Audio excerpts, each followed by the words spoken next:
Okay, let's practice finding the derivative of an inverse trig function.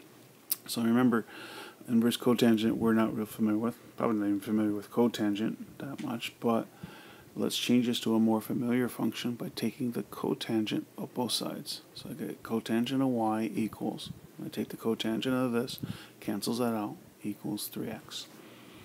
So now I derive both sides. The left side, remember, I got to use the chain rule, and derivative of cotangent is negative cosecant squared, leave the inside function alone, which in this case is y, times the derivative of that inside function, y prime, equals the derivative of the right hand side, which turns out to be 3.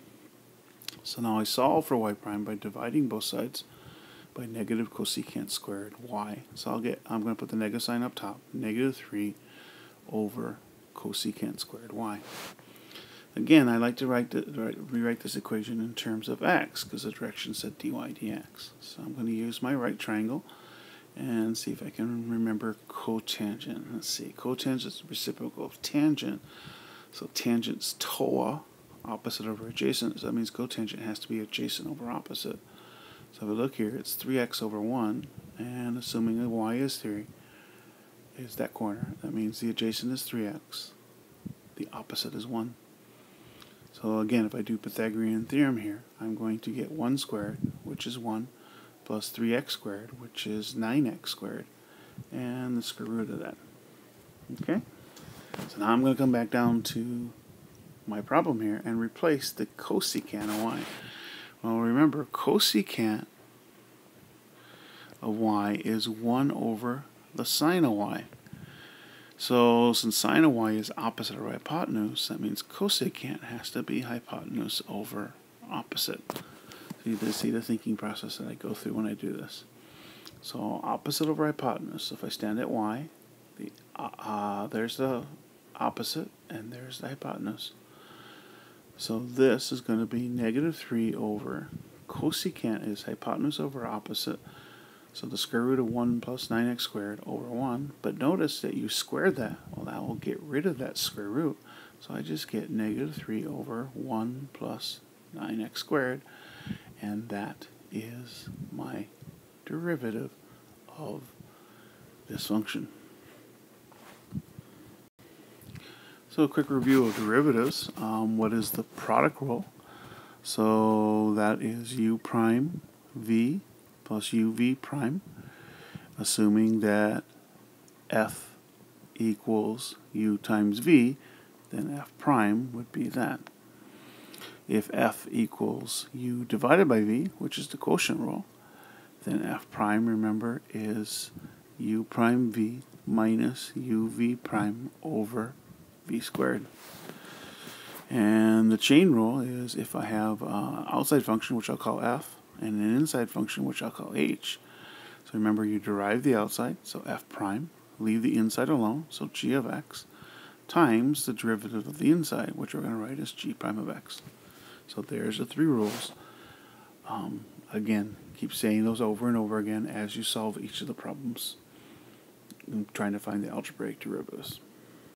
Now we're going to do something with implicit derivatives, and as you saw in the exploration, it requires you to derive in terms of x, but rather than solving the equation as y equals something and then deriving, we're going to leave the equation as is and just follow the chain rule every time we come across a variable that doesn't have an x in it. So let's take a look at these problems here and see if we can derive in terms of x. So the first problem here, x squared plus 6y squared equals 25. I'm going to derive everything. I'm going to leave the equation as is. So derivative of x squared is 2x to the first, or 2x. Derivative of 6y squared, remember that's not in terms of x, so I have to remember to use the chain rule.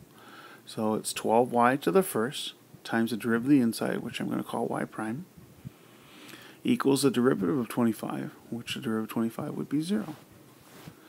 Now I can solve for y prime by subtracting 2x and dividing by 12y. So I get negative 2x over 12y, which does simplify to negative x over 6y. And so there's my derivative. Notice it's not in terms of x, it's in terms of x and y, and this is a common thing that happens with implicit derivatives. Okay, so let's try the next problem here. Now this one, if you notice here, it's a product. It's like a U times V problem. So you notice you have to use the product rule here for the left side. The right side's a number, so that's going to come out to be 0. So let's see if we can use our product rule here. So the derivative of the first is 12x cubed times, I leave the second one alone, y to the 5th, plus now I leave the first one alone, times the derivative of the second. But notice here, this is in terms of y, so I got to use the chain rule here. So 5y to the 4th times the derivative of the inside, which is y prime. And again, I set that equal to the derivative of the right side, which happens to be 0. So I like to try to solve for y prime here. I want to get this by itself. So I'm going to look here and say, okay, I'm going to subtract this term from both sides and then divide by the number in front of y prime. So I'm going to get y prime equals negative 12x cubed y to the 5th over the number in front, which is 3x to the 4th times 5y to the 4th. And if I look here, I can probably do a little simplifying. Negative 12 divided by 3 is negative 4 over x to the first, because I have an extra x in the bottom. And, excuse me, I still have a 5 on the bottom, so I'm going to keep that there. And y to the 5th divided by y gives me y on the top. So this would be the simplified version of y prime in terms of x and y. Okay, let's take a look at these last two problems. Fairly complicated here, especially the first one. Okay, so we're going to derive this. Again, leave it as is, and we're going to derive in terms of x. So if you notice here, that I have a function here on the left side that is actually a inside and outside function. I have an outside function to the 4th power. I have an inside function that has both an x and a y in it. So inspecting the equation, I realized, well, I got to do the outside function first. So that would be 8 times, I leave the inside alone, drop the exponent by 1. But now I got to take the derivative of the inside. And this is tricky because if you notice, there's two variables in there, x times y. So I got to actually use the product rule. So when I derive the inside, it's going to be derive the first, which the derivative of x is 1, times the second, plus, now I leave the first one alone, times the derivative of y, which is going to be y prime, again if I use the chain rule, equals, now the derivative of 7x to the 1/7, I use the power rule on that. 7 times 1 is 7 times 1/7 is 1, x to the negative 6/7 power. Not going to try to simplify this one or anything. I just wanted you to see one that was a little bit more complicated and how you have to think about as you solve it.